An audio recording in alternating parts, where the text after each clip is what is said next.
Hey, thanks for joining me. I just got done reviewing issue 25 of Cyberforce. We're doing issue 25 of Wildcats. We're just at the same point. So, got my books out. I somehow ended up with two copies of this, like the super duper deluxe foil version with that like crazy shiny like mirror finish reflective inside. Like Ninjak #1 had this, and that Exo Manowar, I think it was issue 0, had this.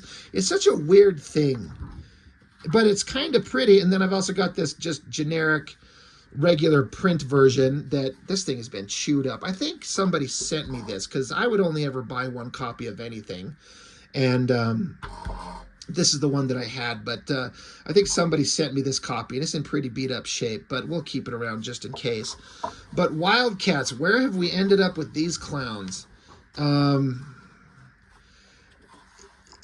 whole concept of the Wildcats was flipped on its head by Alan Moore. He just changed everything. They brought him on, and as far as I understand it, he got a hold of the characters after the Wildstorm Rising, was it? Whatever the crossover was. The original team of Wildcats, except for Grifter, all got on a spaceship and sent out into space, and everyone thought that they were dead. But they ended up on the alien home planet where they all originated from. And so now there's two stories. There's a new team of new characters on Earth trying to pick up the mantle of Wildcats on Earth. And then there's the team of Wildcats as we've known them up in space. Home team, Earth team and space team, or however you want to put that. They actually probably have it in the credits. On Earth and as it is in heaven is how they list it there. But writer, Alan Moore. So you're always going to get something interesting. And he took Wildcats. Wildcats was never anything interesting. It was just, like, the concept was kind of fine, It's a bunch of humans mixed with alien DNA. They're hybrids, and so they're fighting a war against other aliens on Earth. That's like the most basic generic concept and the most basic way to simplify the concept. And I guess the concept in and of itself is kind of fine if you find an interesting way to kind of tell those stories. But I'm sorry, Jim Lee and Brendan Choi never wrote anything in the Wildcats that was remotely interesting. It was all kind of like art interest based, in my opinion. But you get Alan Moore, and he's like, all right, just you give Alan Moore anything, and he'll listen to like your basic concept, and like, this is what it is. All right. He takes it off and goes and does his own thing, and it becomes nothing like it used to be and far more interesting than it ever was. So we're starting out with Mr. Majestic. He's like he's an alien superpowered being, an alien god type being. He's like a Superman, and a lot of this is his own, just his own inner thoughts. He's very rigid in his thinking. He's very traditionally minded, and has his mind like things can only be this way, and we don't deviate from that. And so he's hyper powerful, but he's kind of hard to work with in a way, but he's got good intentions. He's a good man. I should mention, so artist, it's Dave Johnson and Kevin Nolan with John Nyberg. So I don't know where the separation from Dave Johnson and Kevin Nolan and John Nyberg happens, because this first page, this could be anybody, except if you know that Kevin Nolan's involved and you start looking, you can see it. But you flip this shit over and you're like, oh yeah, Kevin Nolan's hand is all over this. So I don't know if it was like, because again, it said Dave Johnson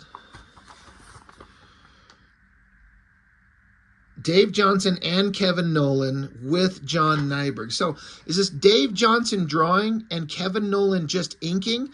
It's so hard to know, because I've mentioned this the few times that I've shown work by Kevin Nolan, who, I don't know why Kevin Nolan's just like, they have him ink over everybody. Kevin Nolan can draw anything, but the thing that he does that drives me nuts is that he just bulldozes over any artist work that he inks on.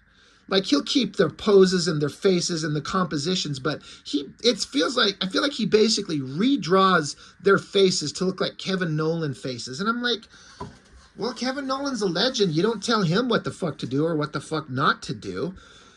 And it looks good, but it looks like his art. Like, well, what about the penciler who drew in these faces and it looked like their stuff, but then he comes along, Mr. Nolan, and inks it and just makes it into his faces. As an artist, there's part of me that'd be pissed. I'm like, yeah, you're the guy who's the legend, Mr. Kevin Nolan, but I'm the one drawing this and no one sees me anywhere. I don't know how that gets broken down. I don't know how artists feel about it. And again, there's never anything bad when Kevin Nolan's drawing, but you don't see any of the other guys. So all that aside, the Earthbound team, we get a wrap up to the story that happened in the previous issue where there was Alan Moore is just taking these dumbass concepts that he gets handed. There were these 3 villainous bad guys that the Wildcats ran into. A robot named Harm, and then a volcanic guy. I'm trying to remember his name, Slag or something like that. And then a monster human-looking guy, Attica. They were the Troika. They were super not interesting at all. But the Earthbound team of Wildcats, Ladytron and Condition Red and Majestic and Savant, they show up and start kicking ass, but it was a funeral for the robot bad guy. Harm was his name, I think. And they find out that they're in a church specifically based on like robotic android people. It's a church for mechanical people. It's such a weird concept, but it's actually really funny the way that they talk. And in the last issue I did on this, there's a whole section where I kind of talk about it and read the dialogue. It's actually hilarious because Alan Moore's just a genius. But they showed up and kicked ass, and they're like, they actually feel bad because the Wildcats do, because they interrupted a funeral. All these villains that are here, they weren't here starting some shit. They were at a funeral for one of their friends who died. And the Wildcats, this new version of them, they're just kind of like an out-of-control bunch of idiots. And they kind of feel bad that they, even Ladytron's here, like, we're busting up a church. They're kind of like, they feel bad, but they're also glad that they stopped the bad guys that they don't ever have to deal with again. So they're talking with like the church leaders, this guy and this girl, and they're saying, hallelujah, like H-A-L, like from 2001, they say, hallelujah. Heed Father Marconi's words, my sister, perhaps one day you will join us, soldered by Gort's love. So they have all this technological talk that's hilarious. Hal and soldered by Gort's love. It's genius if you know what they're talking about. But anyway, the Earthbound team of Wildcats, they kicked ass, and they're actually apologizing to this woman who was the wife of the robot. They said, they're actually saying, because this is Grifter's brother, and he's like, we didn't know Harm was married or anything. When we came through the wall, look, he's like, well, I'm just trying to say we're sorry. I am the one who shot your husband. And she's like, yeah, well, he was a bad guy in his line of work. It was going to happen anyway. So, whatever. He's dead. So it's kind of an interesting point. The Wildcats feel slightly bad. We get back with Majestic. He's flying through the sky. Again, this is just Kevin Nolan artwork. So where's Dave Johnson in all of this? I don't know. Great shot, great perspective on that building. Radio City Music Hall, like great details on that. But Majestic, he's a Superman, an alternate take on a Superman character. Another concept that was introduced, I think it was introduced before, I can't remember, I think it was, where in the Wildstorm universe, Alan Moore introduced this concept of Clark's Bar and Grill. It's a Superman symbol, but it's a C instead of an S. And just all the superheroes of any comic book universe end up here just not named. Like, you got multiple versions of Wolverine here. There's probably Grunge. There's Lynch, the leader of Gen 13. This guy looks like a villain from DC Comics. But you got Grifter himself coming up to a table. You got Deathblow and Hellstrike from Stormwatch. They're just in a bar hanging out. They're chatting it up. And yeah, Grift, they're just having a conversation back and forth, and Alan Moore leans into the fact that Hellstrike is Irish. And so he gives him dialect and mannerisms of speaking that are very Irish, which makes Hellstrike very different from any version that he was in previous books in Stormwatch, in my opinion. But they basically explain here that, Grifter's saying that his brother, the guys from the first few pages back over here, he says, my brother and his new team, they took out Harm, and they nabbed Troika and the Troika, the three bad guys, and Death Trap. Like, Death Trap is a Stormwatch villain. He was like in issue 1 and several subsequent issues. Death Trap is a Stormwatch villain. And Hellstrike, being part of Stormwatch, he's pissed off. He's like, they've no bloody right to do that now. No right at all. Death Trap is a legitimate Stormwatch target. We're planning on taking him down ourselves in a week or two. So he's pissed off that the other team did this. So he blasts off through the roof of the bar, off to go start some shit, because he's going to go get that other team that took down the villains that his team was going to do. It's actually like childish and stupid, but that's what these comics are. I'm sure Alan Moore reads these and just goes, this is the dumbest stuff I've ever read. I'm sure he thinks that. So he's like, all right, well, the villains got taken down by one team, but since the villain is normally fighting this other team, the good guy team that normally fights that villain is pissed off that they didn't get to take him down. So now he takes off like a petulant child to go start some shit. So Majestic is still just floating around the city, having his own thoughts about his kind of thoughts, his feelings. You get a lot of kind of character development with him and how he feels about things, but, there's not enough time to get into it. Who cares? Back at Halo, you got Savant and Tau, like the brilliant guy who's like subtly, slowly and secretly working behind the scenes. It makes it feel like he's working with the team to help them, but he's basically just serving his own kind of ambitions. And this is stuff that gets revealed as the book goes on down the line eventually. But for right now, he seems like this brilliant guy that's kind of humble. And he's like, yeah, I mean, I'm not super strong like Majestic. I'm not a great shot. So I just try to use my brain and come up with smart ways to permanently take these villains and put them into submission. So they're not in a jail. They're in like a mind-controlled prison. So they'll never try to get away. And they're like, this is brilliant. You're awesome. And he's like, yeah, I know. I'm just trying to be helpful a little bit. And Savant, she's a little turned on by him somehow. And so she gets him and starts making out with him. And again, I'm talking about Tau in the context that I understand who the character becomes down the line. At this point, we kind of like him. But he ends up being a real bad scumball. So spoilers. And then so Majestic sees that and he's like, I don't think team members should be banging each other. I don't like the idea of romance in the ranks. It's unmanly, he says. So it gives you kind of an idea to kind of what his thoughts are about things. And, his thoughts here, he's thinking to himself, he says, I'm a Puritan about these things. I've never even considered a relationship with a native human. They're a lower life form. And yes, 3,000 years without love is a long time, but one must have standards.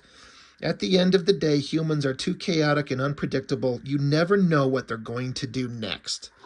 So you can see, Majestic comes from, he's long-lived, he's an alien god, and he just sees humans as these chaotic monsters, and they kind of are. So it's at least kind of a believable mindset for a character to have.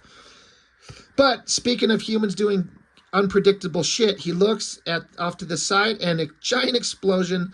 There's Hellstrike from Stormwatch, who was just at the bar, and he's pissed off that, these guys took out the villain he wanted to. So he shows up, and he's yelling at him. He's calling him a cold-blooded alien devil. How do you like it when it's you on the receiving end of the doorstep of violence? And Majestic is like, I don't like it one bit. Bam! Knocks Hellstrike's ass right through the wall. Savant's still on Tau's lap. She's like, what the hell was that? Did the Earth move for you too? Or is this building under attack? So Savant gets on the communicator. She's like, this is Halo calling Ladytron and Condition Red. We've got trouble. Get your butts back here. So there's Ladytron and Condition Red. And so she's a cyborg. And so he's literally just gripping her around the throat as she runs through the streets at like almost 80 miles an hour. It's kind of hilarious. And so Condition Red, this is Grifter's younger brother, he's screaming. He's like, holy shit, Maxine, you got to slow down. We're touching 80 here. And so Ladytron says that peroxide poison dwarf said we had to get home fast. You just hang tight and watch where you put in those hands. Like she's implying like, yeah, hold on tight, but don't be grabbing my titties. And so he says, oh, right, like I'm going to cop a feel from a permanently premenstrual Coke machine. And she just laughs. She's like, you know what, something, Cash? You're all right. Like she likes that he made like a really insulting kind of joke at her expense. And she likes it. She appreciates it. I got to give it to whether, I mean, obviously Nolan's touched this, but if this is Dave Johnson, right? Am I? Dave Johnson, right? Yes. Like this art is all really good. Solid figures, detail on everything, the boots, the gear, the straps and belts and everything. And it all looks really good. And the backgrounds are incredibly solid. Like, again, I'm just not sure where the division of labor comes from Dave Johnson and Kevin Nolan, but I guess if you just stop worrying about it and just enjoy it, it's really good art. But yeah, so Ladytron, she likes him, and so he says, that's very nice, Maxine. I can honestly say that you're the most screwed up person I've ever met or even imagined. And she's like, hey, thanks. But she's like, hey, all right, the Halo building's right up in front of us. Let's see what's causing all the trouble. And they see Majestic in the air, still shooting at Hellstrike. They're fighting. Yeah, they're like, wait, who the hell is that guy up there? Who's the jerk with the napalm styling moose? And I think it's Ladytron. She says, I think that's the Irish guy from Stormwatch, Hellshock or Hellshrike, something like that. Those two teams have always been rivals, which I guess they kind of have, Stormwatch and Wildcats, sort of.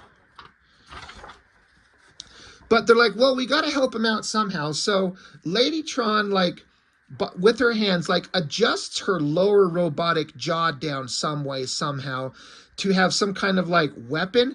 And then she screams a laser blast that hits Hellstrike.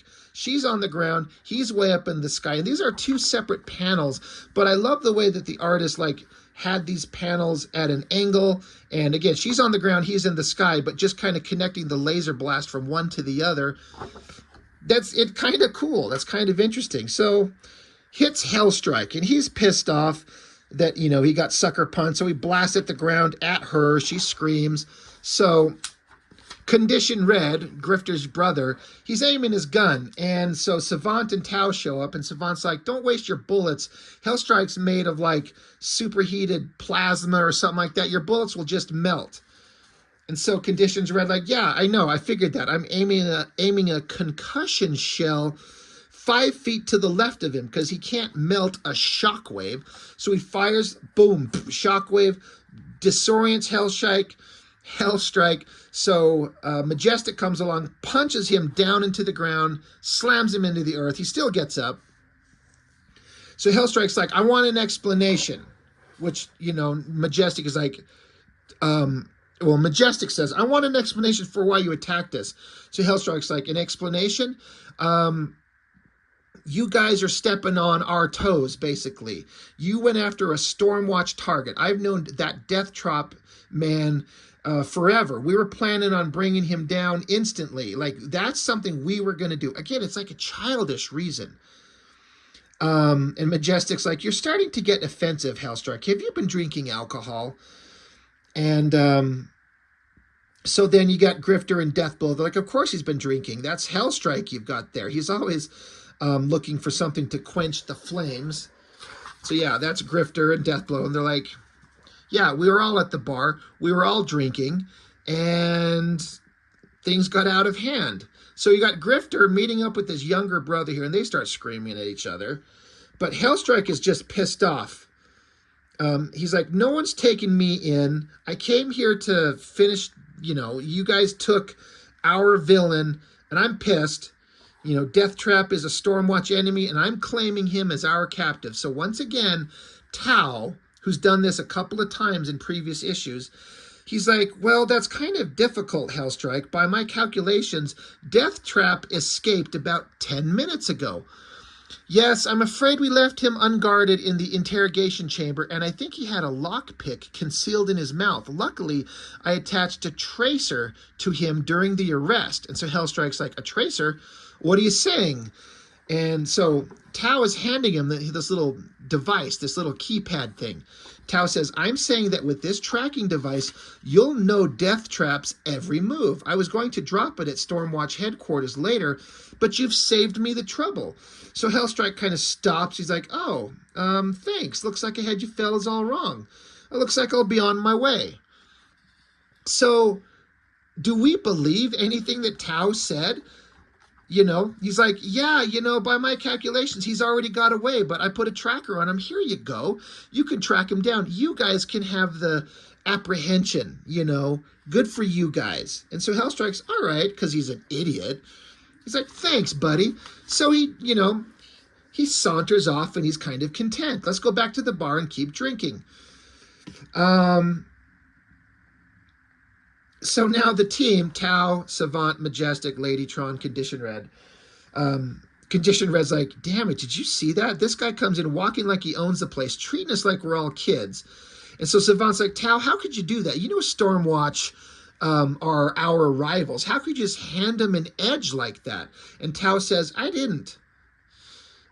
We can now monitor Stormwatch whenever we want. There's a tracer in that tracking device as well. And so they're laughing like, oh my God, you're so smart. Good job. Like you just made this great tactical decision. So they're like, he's brilliant. And he's working on our side. He's working for us. Oh, he's so smart. Now we can keep an observation kind of track of Stormwatch themselves. That's awesome. But that's just really for Tao's only kind of like his plans in the future. And Majestic in the background, you know, we get back into his thoughts and he's just like, whatever. They're having their thoughts. They think they did something great, but he just doesn't feel connected to them. And he's thinking to himself, I wanted to think about where the Wildcats were going. I wanted to think about where they'd been.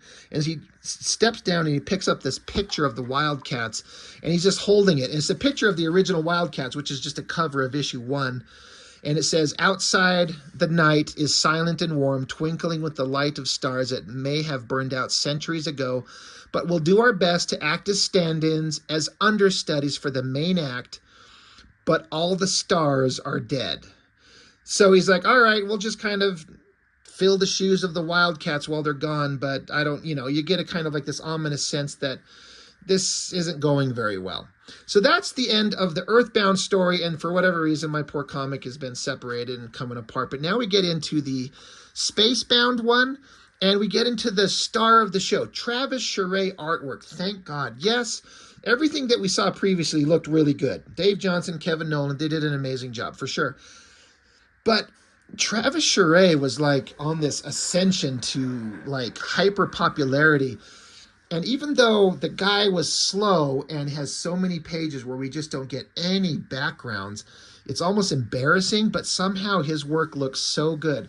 So we're back with Zealot, the super badass warrior woman of the team. Now that she's back up on her home planet of Kara, we find out that she's part of this sisterhood of these Coda warrior alien babes. But Alan Moore's basically turned them into like they're a hyper like racist and xenophobic race that kind of thinks of themselves as hyper superior to anything and anybody. And she's just kind of leaning into it and falling for it and learning to love it because she's like their elder queen god. Maybe not god, but just an elder queen. And they're just so glad that she's home. And so she's just kind of getting into it. So she's getting into like Coda rituals as they like paint her up with facial markings. They perfume her up. She's preparing for this ritual. Meanwhile, we get back to Voodoo. And Alan Moore has finally made Voodoo into a character who's more interesting than the hot young girl who used to be a stripper and is normally wanting to hang around and bang Spartan. They get up to this alien planet, and Voodoo's genetic makeup is part Daemonite, which was always the Daemonites were the alien lizards that are the enemies of the Wildcats and basically the villains of the comic. But we find out that the good guys, in theory, the good guys, the Karens, they won the war against the Daemonites, and now the Daemonites are like a subjugated third-class kind of race that lives in slums, and because her genetic makeup is part Daemonite, she's been filtered out among the slums. And so now we have sympathy for these lizard creatures. They look like monsters, and they can possess bodies, and they've been doing nothing but fight the Wildcats on Earth violently. But now we get up here and see that the entire race is this basically a slave class, and they're being treated horribly. So the rest of the team is kind of getting to see this. Voodoo's been exposed to this in the past several issues, and we see like how the Daemonites, they're doing like this like ritual dance around a fire. They basically can possess each other's minds, and so then she says it's their sacred communion. Using Daemonite talents, they possess each other, becoming one another. They become one mind, all making the same simultaneous ritual gestures.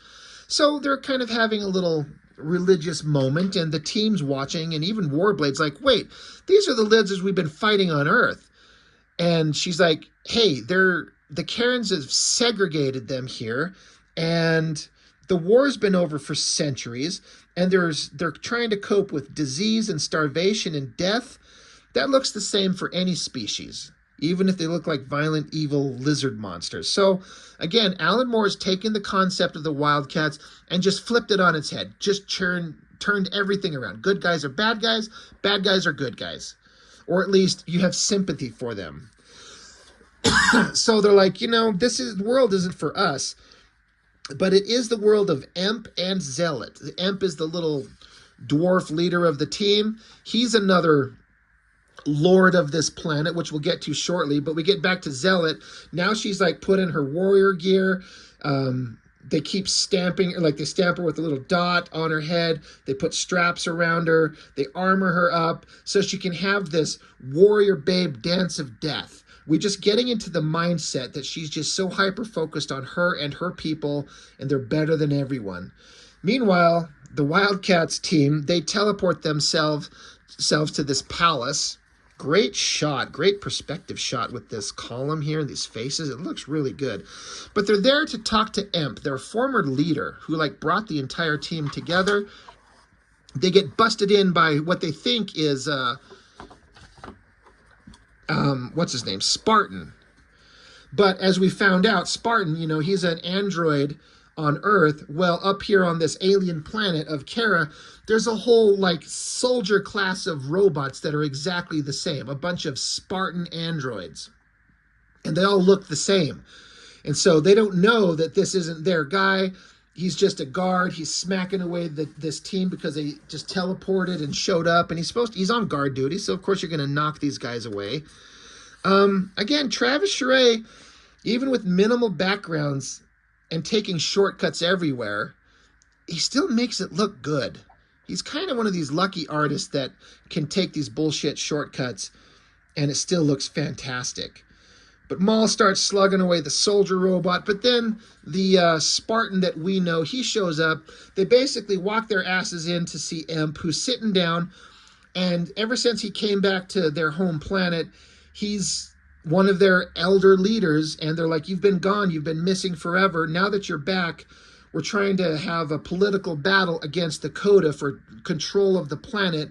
So they're running basically a political campaign. And that's all Emp cares about.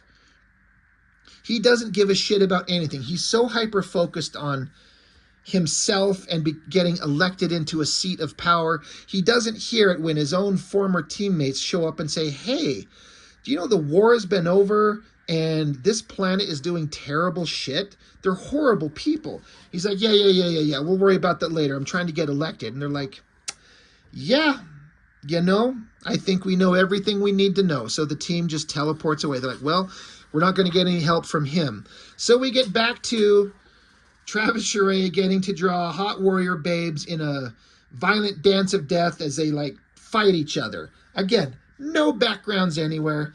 Who can get away with this? Well, I mean, no one should, but Travis Charest gets a pass for some reason.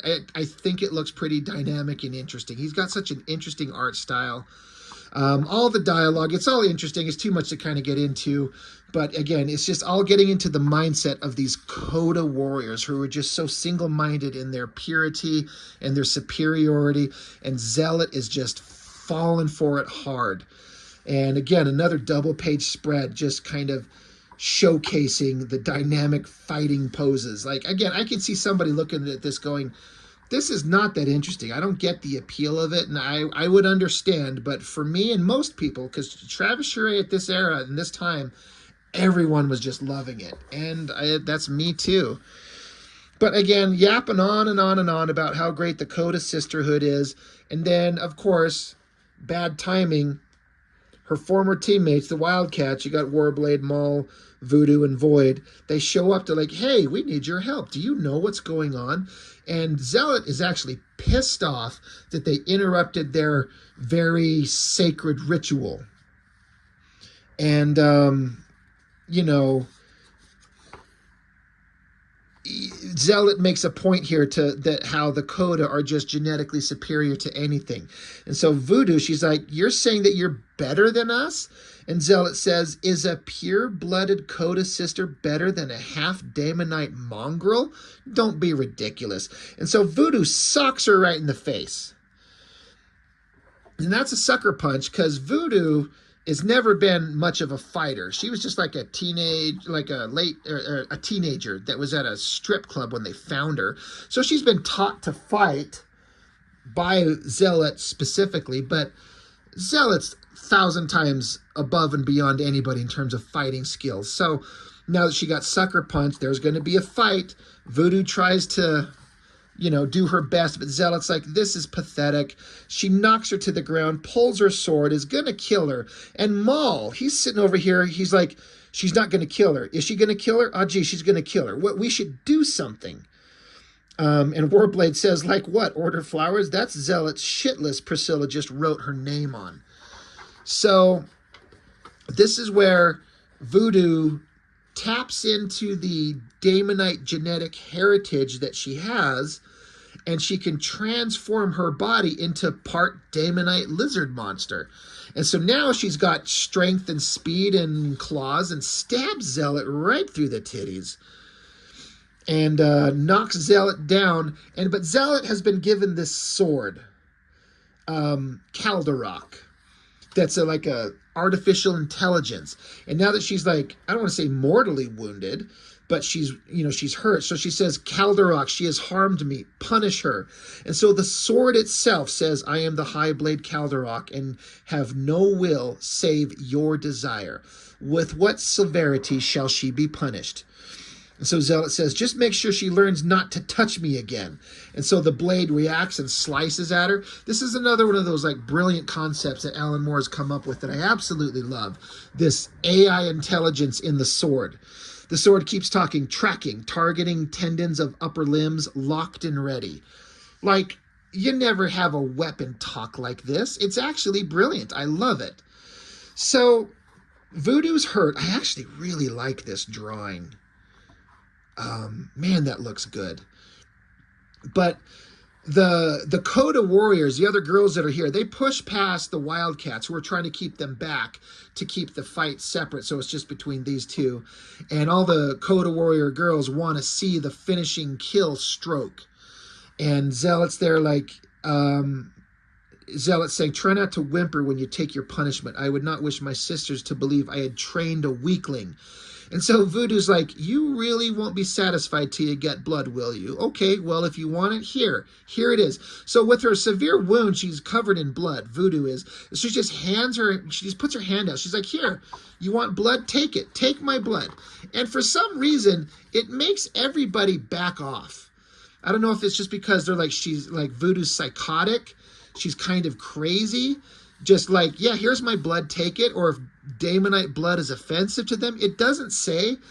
But for some reason, it works and everybody backs away from her. So Voodoo's kind of got some agency for the first time, maybe not the first time, but close to it since her creation. She's just been like a soft-hearted, whimpery nobody that's there to look hot when the artists draw the hot girl. But now she's got, like, she turns into an ugly monster. She can defend herself, and she backed down the entire Coda sisterhood. I really like the way that Travis Charest draws her with the bandana on, her long hair, these big billowy loose pants, and the tight boots. Makes her look really cool. But yeah, so Zealot's still there. She's like, "Witch, you foul our ceremony with your presence, and you're someone who I used to trust as a comrade." And Voodoo says, "No, Zealot, you're not my comrade. You aren't anybody's comrade, and I'd see myself in hell before I'd see myself in the same room as you again." She says, "Void, get us out of here." And so they teleport away, and we get a last thought from Zealot. She says, "Gone. Priscilla, Reno, Adriana, Jeremy, they were once my friends, fellow soldiers in a common war. Back on Earth, we battled back to back against the Daemonites. I would have died for them, but that was back on Earth." So you see that she's kind of acknowledging we used to be comrades, but that was on Earth, and here, that's not the case. So, you know, the Wildcats team that's left, that's actually some semblance of the characters that we've known, they teleport back into the middle of a city, and they're like, "Well, now what? We don't have Imp, we don't have Spartan, we don't have Zealot. What are we going to do with ourselves?" And so Maul's saying, after all the life and death battles that this team has gone through together, like, are we trying to say that it's done? And Voodoo says, "Exactly. After all that we've been through, she treats us like lepers as soon as she's back with her sisterhood. Well, I've had enough." And so Voodoo says, "I've had enough of Imp and Zealot and their phony war. After these last 2 years, I've had enough of the Wildcats. This is where we reach the end of the road. Here on Kara, it's all over." And we get that cover to issue 1 of Wildcats as Voodoo's basically saying, like, the team is over as it was. It's never going to be the same. Alan Moore has just taken the entire concept, flipped it around, and just dismantled the entire thing, and it's more interesting than it's ever been. So, and that's basically the end of the book. Is there anything? There's letter pages. This is interesting. I think this is the second Wildstorm Productions talent search. If you're a pencil or inker writer or experienced computer color separator, Wildstorm wants to hear from you. So they talk about, you know, hey, pencilers and inkers, submissions should consist of 3 continuous pages of art using existing Wildstorm characters. Send photocopies, blah, blah, blah. Anyway, it's just interesting, like another talent search. I wonder who they hired from this talent search. I'd be actually kind of curious to know who they brought on, especially specifically pencilers, if anybody. But anyway, Wildcats 25. That's that. It's, you know, it's kind of like I was saying with Cyberforce. It's never been the most interesting comic book ever made when it started. You know, the excitement was there when Image Comics got going, but once you kind of get past that initial excitement and you're on issue 5, 6, 7, 8, you know, you're just like, there's nothing here. The initial excitement is gone, but then they hand it over to some good writers, James Robinson, then Alan Moore. Suddenly the characters are all interesting. The concept gets gutted, flipped inside out, and it's more interesting than it ever was. And that's Alan Moore for you. He'll make anything interesting. And so Wildcats is pretty damn entertaining, and he keeps going for a little while. So it's an interesting book. So that's all I've got on this one for now. So thank you for joining me. Really, really appreciate it. I'll talk to you next time.